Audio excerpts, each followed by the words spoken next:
Hello friends, எல்லோருக்கும் வணக்கம். நான் உங்கள் ஜெயலக்ஷ்மி. இந்த vlogல இந்த வாரத்தில் சில நாட்கள் ரேண்டமாக எடுத்த சில விஷயங்களை உங்ககிட்ட ஷேர் பண்ணியிருக்கேன். சென்னையிலேருந்து நேட்டிவ்க்கு வந்து 10 நாட்கள் ஆகியுமே சரியான ரொட்டீன் இன்னும் வரலை. என்னோடய லைஃப் ஸ்டைலே சேஞ்ச் ஆகியிருந்த மாதிரி தான் இருக்குது. இன்னும் நார்மலுக்கு வர எத்தனை நாட்கள் ஆகுமோ தெரியல. இப்போதைக்கு ஒவ்வொரு நாளையும் யூஸ்ஃபுல்லாக கழித்து கிடக்கணுங்கிற இதை நினைப்பை தவிர வேறு எதுவும் பெருசாக இல்லை. சென்னையில் இருக்கும்போது சில விஷயங்களுக்கு நான் ஏங்கி இருக்கேன். நிறைய விஷயங்கள் அங்கே பிடிச்ச மாதிரி அங்கே இருந்தாலும் சில விஷயங்கள் மிஸ் பண்ணுவோம். அதில் ஒன்று தான் இந்த ஃபங்க்ஷன்ஸ் எல்லாம். அங்கே இருக்கிற போது எங்களுக்கு அவ்வளோவா ரிலேட்டிவ்ஸ்லாம் அங்கே ரொம்ப கிடையாது. எல்லாமே ஊர் பக்கம் இருக்கிறனால எந்த ஃபங்க்ஷனாலும் இங்கே ஊரில் நடந்துக்கிட்டே இருக்கும். எங்களுக்கு அவ்வளோவா டக்கு டக்குன்னெலாம் வந்துட்டு இருக்க முடியாது. ரொம்ப ரேராக இம்பார்ட்டண்ட்டான ஃபங்க்ஷன் அப்படி வந்து தான் அட்டன் பண்ண முடியும். வந்த நாள்லேருந்து ஊரில் ஒவ்வொரு ஃபங்க்ஷனாக வந்துக்கிட்டு இருக்கு. அதை பார்த்துக்கிட்டே இருக்கிறதுலே ஒரு தனி சந்தோஷம். நேரம் போகிறது பிள்ளைங்களுக்கும் ரொம்பவே புதுசாக இருக்குது. இப்படி தெருவில் மேலே சத்தத்தோடு கேட்கவும் சில எல்லாம் பிள்ளைங்க அத்தனை பேரும் வெளியில் நின்று வேடிக்கை பார்க்குறது. அவங்களுக்கும் ஒரு சம்மர் ஹாலிடே நல்ல ஒரு கொண்டாட்டமாக தான் போய்கிட்டு இருக்கு. அம்மா வீட்டுக்கு சும்மா சம்மர் வெக்கேஷனுக்கு வந்திருந்தா ரொம்ப ஜாலியாகவே கடந்து போயிருக்கலாம். ஆனால் இப்போ நாங்கள் வந்தது அந்த சிச்சுவேஷனில் இல்லை. அதனால் கொஞ்சம் ஹார்டாகவே போய்கிட்டு இருக்குது. வீடு தேடி அலைகிற ப்ராசஸ் தான் என் மனசை ரொம்ப வருத்திக்கிட்டு இருக்குது. நான் இந்த அளவுக்கு வீடு கிடைக்காம போகும் அப்படின்னு நினைக்கல. எங்கே போனாலும் இப்போ தான் புக் ஆகிடுச்சு, 1 வீக் தான் ஆச்சு அப்படின்னு சொல்ல மூச்சில் ரொம்பவே கஷ்டமாக இருக்குது. மனசுக்கும் டெய்லி அலைகிற மாதிரி தான் இருக்குது. இன்னும் எத்தனை நாள் இப்படி வீடு தேடி அலையணுங்கிறது இருக்குதுன்னு எனக்கு தெரியலை. சீக்கிரமாக வீடு கிடச்சிட்டா கொஞ்சம் செட்டில் ஆகிட்டா கொஞ்சம் மனசுக்கு திருப்தியாக இருக்கும். அந்த நாளுக்காக தான் நானும் காத்துக்கிட்டு இருக்கேன். இப்படி வீடு தேடி அலைகிறதுல ஒரே ஒரு நன்மை இருக்குன்னா எங்கள் ஊர் எந்த அளவுக்கு வளர்ச்சி அடைஞ்சிருக்குன்னு இப்படி வீடு தேடி அலைய மூச்சில் தான் எனக்கே புரிய முடியுது. ஏன்னா கல்யாணம் ஆகி 14 வருஷத்தில் நாங்கள் வர மூச்சில் எல்லாம் இப்படி தெருவெல்லாம் போனதில்லை. அம்மா வீட்டுக்கு வருவோம், என்ன ஃபங்க்ஷன் அட்டன் பண்ணணுமோ அதை அட்டன் பண்ணிவிட்டு சென்னை நோக்கி வந்துடுவோம். இப்போ ஒவ்வொரு தெருவாக போய் வீடு தேட மூச்சில் தான் ஒவ்வொரு தெருக்குள்ளும் எவ்வளோ டெவலப் ஆகிருக்குங்கிறது பார்க்க முடியுது. ரொம்பவே ஆச்சரியமாகவும் இருக்குது, ஒரு கரையில் சந்தோஷமாகவும் இருக்குது நம்ம ஊர் இவ்வளோ வளர்ச்சி அடைஞ்சிருக்குன்னு. பொதுவாக ஒவ்வொரு மனுஷங்களும் தன்னோட மன கஷ்டத்தை ஒவ்வொரு விதமாக போக்கிப்பாங்க. நாங்கள் போக்கிக்கிறது கடவுளை தேடி அலைகிறதுல தான். சென்னையிலையும் அப்படி தான். ஏதாவது மன கஷ்டம்னா உடனே கோயில் கிளம்பி போயிடுவோம். அப்படி இங்கேயுமே வந்த பிறகு நாங்கள் போன கோயில் தான் இந்த வீடியோவில் நான் ஷேர் பண்ணியிருக்கேன்.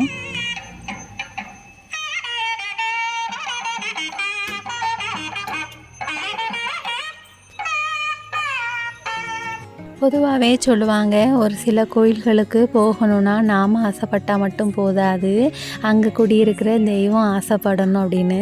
இந்த கோயிலை பற்றின எந்த இதுவும் எனக்கு முன்னாடியெல்லாம் தெரிஞ்சதில்லை. இது வரைக்கும் நான் போனதும் கிடையாது. இதுதான் நான் போனது முதல் முறை. ஆனால் என்னோடய ஹஸ்பண்டுக்கு இந்த கோயிலை பற்றி முன்னாடி கொஞ்சம் கேள்விப்பட்டு வச்சுருந்துருக்காங்க.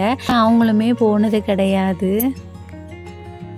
வீடு தேடி அலைகிறதுல சில மன கஷ்டங்கள் நம்மளுக்கு இருக்கிறதுனால சரி எங்கேயாவது ஒரு முருகன் கோயில் போயிட்டு வருவோமா அப்படின்னு சொல்லி நான் கேட்கும் போச்சில் அவங்க உடனே இந்த கோயிலுக்கு போவோம், பக்கத்தில் இருக்குது அப்படின்னு சொல்லி கூட்டிகிட்டு போனாங்க.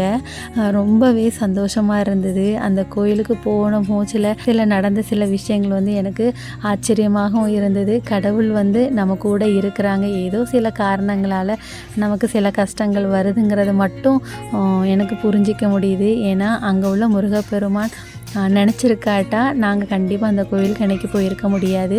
இத்தனைக்கும் நான் நினச்சேன் அன்றைக்கி கிருத்திகைன்னு. பார்த்தா நான் பஸ்ஸில் ட்ராவல் பண்ண மூச்சில் தான் எனக்கு தெரியுது மதியானத்துக்கு மேலே 2 மணிக்கு மேலே தான் கிருத்திகை ஸ்டார்ட் ஆகுதுன்னு. இவங்கக்கிட்ட சொல்ல மூச்சில் இதெல்லாம் முதல்ல யோசிக்க மாட்டியா அப்படின்னு சொல்லி எனக்கு திட்டும் விழுந்தது. ஆனால் ஆச்சரியம் என்னென்னா நாங்கள் போயிருந்த கோயிலில் கிருத்திகைக்குள்ளே அந்த அபிஷேகங்கள் லட்சார்ச்சனை எல்லாமே அன்னைக்கு காலையில் தான் நடந்துக்கிட்டு இருந்தது. எனக்கு ரொம்பவே ஆச்சரியமாக இருந்தது. நம்ம ஏமாந்துருவோமோ, அடுத்த நாள் கொஞ்சம் வந்திருக்கலாமோ, கொஞ்சம் முன்னாடியே பார்த்துருக்கலாமோ சொல்லிட்டு பலவிதமாக யோசனையில் தான் ட்ராவல் பண்ணிகிட்டு இருந்தேன். அதே போல் கூகுளில் சர்ச் பண்ணி பார்க்கும் போதுலேயும் க்ளோசிங் டைம் வந்து நான் 12 மணி வரைக்கும் எப்படியும் இருக்கும் அப்படின்னு நினச்சேன். பார்த்தா 11:30 மணிக்கு க்ளோஸ் பண்ணிடுவோங்கிற மாதிரி போட்டிருந்தாங்க. நாங்கள் அங்கே போய் ரீச் ஆகும் மோஸ்ட்லி 11:20. எனக்கு உள்ள எல்லாமே முருகனை ஒரு வாட்டியாவது பாத்திர மாட்டோமா, நம்ம ஏமாந்து வந்துடக்கூடாது அந்த நினப்பை தவிர எதுவுமே கிடையாது. ஆனால் ஆச்சரியம், அங்கே அப்போ தான் அபிஷேகம் நாங்கள் போகையும் அந்த கடைசி அபிஷேகம் பண்ணிகிட்டு இருந்தாங்க. போன உடனே அபிஷேக தீர்த்தம் கொடுத்தாங்க.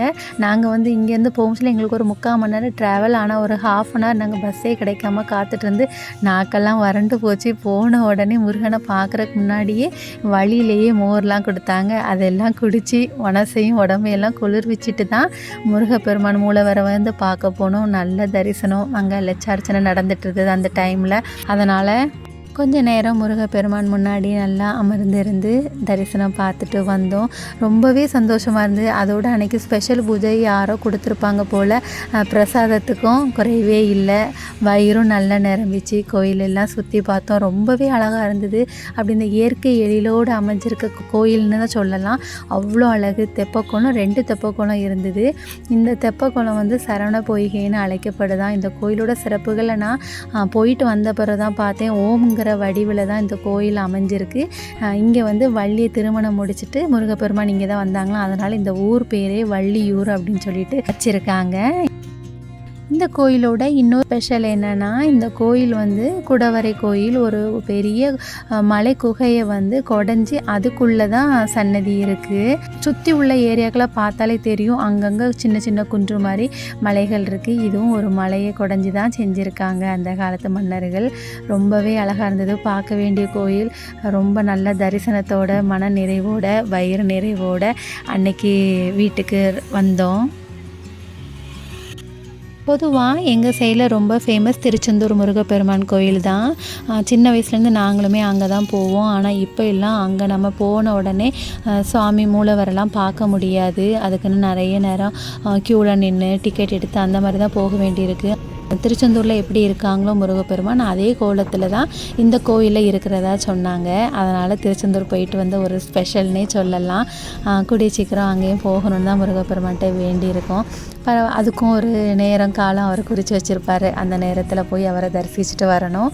அன்னைக்கு அந்த பயணம் ரொம்பவே போகும்போச்சில் ஒரு சில மன இதோடு போனாலும் வரும்போச்சில் ஒரு தெளிவான ஒரு சந்தோஷமான மனநிலையிலேயே வீட்டுக்கு வந்தேன்னே சொல்லலாம். மனசுக்கு அப்படி ஒரு அமைதி, ஒரு தெளிவான ஒரு நிலை, இதுவும் கடந்து போகுங்கிறத மனசு ஏற்றுக்க முடிஞ்சுது. அப்படி ஒரு நல்ல மனநிலையோட சுற்றி உள்ள எல்லா இடங்களையும் ரசிச்சுட்டு வீடியோவில் ஷூட் பண்ணிக்கிட்டு வந்தோம். அந்த ஏரியாவே ரொம்ப நல்லா இருந்தது. எனக்கு இந்த ஏரியாலாம் அவ்வளோவா போய் பழக்கம் இல்லை. அதனால் இதில் உள்ள அந்த மரங்கள் இல்லாமல் அப்படி பக்கத்து ரோடு பக்கத்துலேயே கிராஸ் ஆகும்போது நல்லா குளிர்ந்த காற்றோட சம்மர் மாதிரியே இல்லை. இதில் பெரிய ஆச்சரியம் என்னென்னா, எங்களுக்கு த்ரூவாக எங்கள் ஊருக்கு பஸ் கிடைக்கல. ஒரு இடையில வந்து ஒரு ஸ்டாப்பிங்கில் இறங்கி போகிற மாதிரி தான். அங்கே ஒரு பெரிய இது நடந்தது. கரெக்டாக நாங்கள் போய் இறங்கியும் மழை. ஏன்னா அவ்வளோ வெயில், தாங்க முடியாத மாதிரி தான். நானே வெயிலை ரசிக்கிறவா, ஆனால் எனக்கே கொஞ்சம் தாங்க முடியாத அளவுக்கு சூரிய பகவான் கொஞ்சம் சுட்டெரிச்சிட்டு தான் இருந்தாங்க. ஊரில் உள்ளவங்க எல்லாம் சொல்லிகிட்டு இருந்தாங்க, கொஞ்சம் மழை பெஞ்சா நல்லா இருக்குமேனு. என் மனசும் அது வேண்டாமே இல்லை. வீட்டுக்குள்ளேயே இருந்து பழகினவா இப்போ வீடு தேடி வெளியே அலையும் மூச்சில் தான் அந்த நம்மளுக்கு எப்படி சொல்கிறது, அந்த சூரிய பகவானோட இது தெரியுது, அந்த வீரியம் தெரியுது. சூரியனை ரசிக்கிற நானே மழையை கொஞ்சம் வேண்டாமல் இல்லை. கரெக்டாக அந்த ஸ்டாப்பிங் இறங்கையும் மழை லைட்டாக தூர ஆரம்பிச்சுது. கொஞ்ச நேரத்தில் சரியான மழை, கிட்டத்தட்ட ஒரு 1/2 மணி நேரம் நல்லா பெஞ்சிருக்கும் எங்களுக்கு. அதே சமயத்தில் எங்கள் ஊருக்கு போகிறதுக்கு பஸ்ஸுமே கிடைக்கல. கரெக்டாக மழை வெறிக்கையும் எங்களுக்கு பஸ்ஸு வரையும் சரியாக இருந்தது. நடு ரோட்டில் நல்லா அதையும் ஷூட் பண்ணிக்கிட்டு மழையை நான் ரசிச்சிருக்கேனே சொல்லலாம். பொதுவாக மழை பெஞ்சாலும் நான் வீட்டை விட்டு வெளியே வராத கேஸு. ஆனால் அன்னைக்கு ரோட்டில் மாட்டினால நல்லா சொட்ட நனைஞ்சிட்டு வீடியோவை ஷூட் பண்ணிக்கிட்டு சரி இதுவும் அனுபவிக்கணும்னு இருக்குது அப்படின்னு சொல்லிட்டு நல்லா போச்சு அந்த நாள். ஒரு மனுஷனோட வாழ்க்கையை தீர்மானிக்கிறது அவங்களோட சூழலும் தான். அப்படி ஒரு சூழல் தான் எனக்கும். சென்னையில் வாழ்ந்த விதத்துக்கும் இப்போ ஊரில் வாழ்கிற விதத்துக்கும் ரொம்பவே வித்தியாசமாக இருக்குது. இப்படி சீக்கிரம் பழைய ரொட்டீனுக்கு வர்றதுக்கு நானுமே ஆவலோடு இருக்கேன். இந்த வீடியோவை இதுவரைக்கும் பார்த்து எல்லாருக்கும் மனசார நன்றியை தெரிவிச்சுக்கிறேன். மீண்டும் ஒரு இன்ட்ரெஸ்டிங்கான விலாகோடு சந்திக்கும் வரை ஷார்ட்ஸில் இணைஞ்சிருக்கலாம். வீடியோ பிடிச்சிருந்தா லைக் அண்ட் சப்ஸ்கிரைப் பண்ண மறக்காதீங்க. தேங்க்ஸ் ஃபார் வாட்சிங் ஃப்ரெண்ட்ஸ்.